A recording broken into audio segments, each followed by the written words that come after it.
On passe à présent au grand format de la rédaction et on vous emmène aujourd'hui en Mauritanie où une plante invasive fait des ravages, le Tifa, une sorte de roseau qui prolifère partout.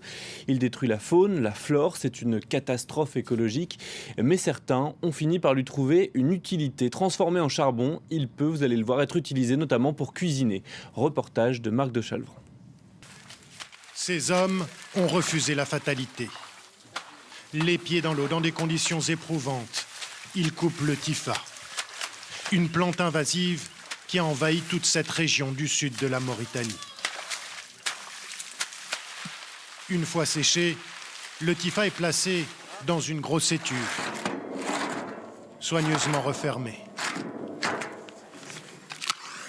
avant d'être brûlé pour être transformé en charbon. Vous voyez, c'est devenu un petit miracle. Nous ne pouvons rien faire de lui. Ils sont venus avec leur technique là. Ça va mieux pour nous. Vous voyez le Tifa carbonisé, ça y est là-bas devant nous. Nous pouvons aller le voir et le faire remplir dans les sacs, quoi. Transformer le Tifa en charbon, l'idée d'un ingénieur mauritanien, soutenu à bout de bras depuis 5 ans par le GRET, une ONG française. En 30 ans, le Tifa a recouvert la région. L'équivalent de 36 000 terrains de football. Et pour accéder au fleuve Sénégal aujourd'hui, il faut savoir se frayer un chemin. Vous voyez comment il est difficile. Chaque année, il coupe, il nettoie, mais le Tifa repousse inexorablement. Zeyn El Abidine en sait quelque chose. voilà. Il est le conservateur du parc de Diaoling en Mauritanie. Maintenant, regarde ce que vous voyez. Il n'y a rien que le Tifa. Il a bouleversé le système naturel. Et rien qui pousse. Voilà la cause de la catastrophe. Le barrage de Diama, situé près de l'embouchure du fleuve Sénégal. Il a bloqué la remontée de l'eau de mer et permis le développement du Tifa, qui prolifère en eau douce. Donc, elle a trouvé le milieu propice et il commence de se développer. Et il se développe sur les dos des autres espèces. Le Tifa a tout tué, à commencer par les poissons, de plus en plus rares. Ces pêcheurs n'ont plus grand-chose à se mettre sous la dent. Aujourd'hui, la pêche ne nous permet plus de vivre. On ne peut plus pêcher ici que 3 ou 4 fois par an.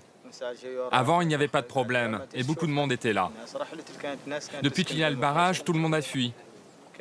Il n'y a plus personne. Une région sinistrée et des villages entiers contraints de déménager, chassés par le Tifa. C'est le cas de Tarchef, auparavant collé au fleuve Sénégal. Un constat désastreux, jusqu'à cette idée lumineuse. On retrouve les équipes du GRET. Une fois carbonisé, le Tifa est amené dans une de ces briqueteries artisanales, gérées par les femmes. Il en existe 7 aujourd'hui dans autant de villages. Mélangé à de l'argile, le Tifa devient finalement charbon, après être passé par cette machine. Un charbon qui fait le bonheur de tous. C'est un charbon qui n'a pas d'odeur, qui n'a pas de fumée et qui est moins cher que le charbon de bois. Donc là, on a tous les ingrédients pour qu'on puisse satisfaire les besoins des ménages en charbon Tifa et conserver le peu de forêt qui existe. Et ça vous rapporte de l'argent? Oui. Beaucoup? Beaucoup d'argent. Le Tifa peut-il remplacer le bois? Dans un pays où 90% des ménages utilisent encore du charbon pour faire la cuisine.